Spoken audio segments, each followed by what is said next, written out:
Article भी मिल जाएंगे daily, English की प्रैक्टिस के लिए अच्छी ऐप है वो कैप 24 नाम से। ठीक है, चलिए आगे बात करते हैं बैन ऑन बैगिंग को लेकर। अभी रिसेंटली इंदौर के बाद में भोपाल के अंदर भी जो है ना वो बैगिंग को बैन कर दिया गया है।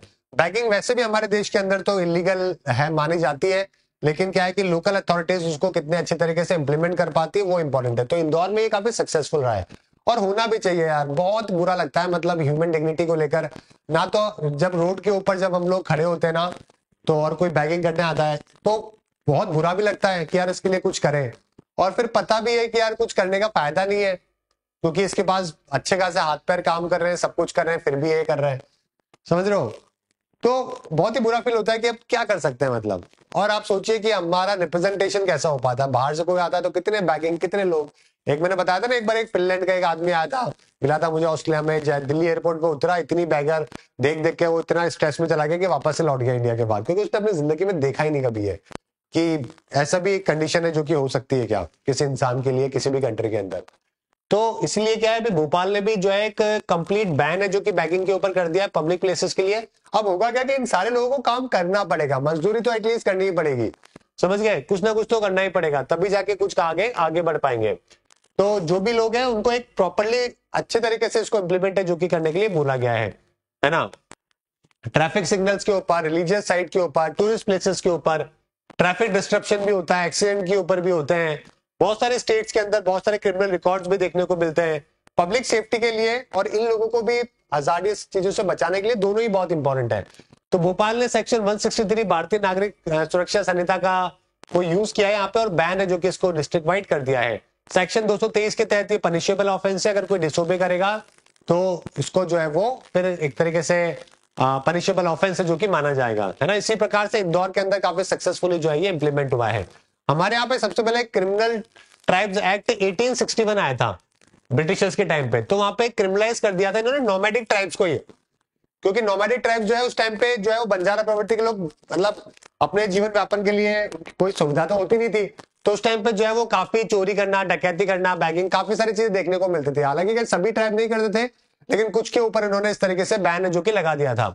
उसके बाद जब हमारे कॉन्स्टिट्यूशन की बात करें तो स्टेट और गवर्नमेंट ने दोनों ने वैकेंसी, जिसके अंदर आप वैकेंसी करते हो, नोमैडिक की माइग्रेटरी ट्राइब्स है, इनको कॉन्करेंट लिस्ट के अंदर डाल दिया था ताकि दोनों ही मिलकर, स्टेट और सेंटर मिलकर इसके ऊपर काम कर सके। तो अभी तक हमारे यहाँ पे है ना कोई भी सेंट्रल एक्ट है जो कि इसके ऊपर नहीं है। ज्यादातर स्टेट और यूटीज जो है वो Bombay prevention of bagging act है जो कि इसको फॉलो करते हैं, इसके अकॉर्डिंगली काम करते हैं। समझ गए? लेकिन अभी सेंट्रल के लॉ और स्टेट के भी लॉ जो है वो स्ट्रिक्टली इसके ऊपर उन्हें बहुत जरूरी है, सो दैट ये सब चीजें देखने को ना मिले। 2022 के अंदर स्माइल नाम का एक प्रोग्राम भी लॉन्च किया गया था जिसका फुल फॉर्म था support for marginalised individual for livelihood and enterprise. इसके तहत जस्टिस मंत्रालय ने बोला था कि हम लोग रिहेबिलिटेट करेंगे बैगर्स को, मेडिकल केयर, एजुकेशन ये सब अवेलेबल करवाएंगे ताकि बैगर फ्री इंडिया है जो कि 2026 तक हम लोग बना सके, है ना। चंडीगढ़ के अंदर भी सेम देखने को आपको मिलेगा, बहुत सारे छोटी छोटी जगहों पे आपको जो है वो देखने को मिलेगा, बहुत अच्छी तरीके से एग्जीक्यूट कर रखा है। तो अभी तक 2024 तक 970 इंडिविजुअल्स को रिहेबिलिटेट है जो कि स्माइल प्रोग्राम के तहत किया गया है, जिसमें बच्चे भी बहुत ज्यादा, और बच्चे भी होते हैं यार। अब इसमें देखोगे आप तो बच्चों के हवाला देते हैं, कई सारी लेडीज होती है जो कि छोटे छोटे बच्चे ले रही होती है, लेके लोगों को सेंटिमेंट्स के अंदर डाल रहे होते हैं, है ना। आपको रोड साइड हमेशा ध्यान रखो, गलती आपकी भी है, हमारे लोगों की भी बहुत बड़ी गलती है, क्योंकि हम लोग पे कर देते हैं और फिर क्या होता है, मोटिवेशन मिलता है, आपको लगता है कि आप ही हेल्प कर रहे हो, लेकिन पूरे दिन भर में से बहुत लोग दे रहे होते हैं पैसा, तो इजी मनी मिल जाता है दिन भर के।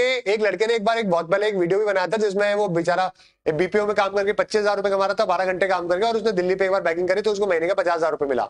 तो बोला ये करना बेटर है फिर, तो वो क्यों करना है जब इतने डबल पैसे मिल रहे हैं। तो आपको लगता है आप हेल्प कर रहे हो, लेकिन आप जैसे 50 कर रहे होते हो तो गलत आदत डाल रहे होते हो आप।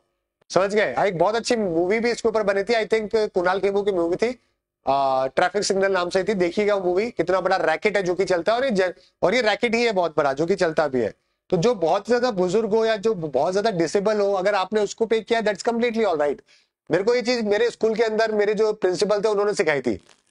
जब मैंने उनसे ये सवाल पूछा था कि हमें देना चाहिए कि नहीं देना चाहिए, तो उन्होंने फिर ये बात समझाई थी कि जो आपको जेन्युइनली लगता है कि ये तो काम ही नहीं करने योग्य नहीं है, ये तो बहुत ज्यादा बुजुर्ग, बहुत ज्यादा इसके हाथ पैर नहीं है इतने एलिजिबल काम करने के, उनको आप दे रहे हो, खाना खिला रहे हो, दैट्स कंप्लीटली ऑल राइट।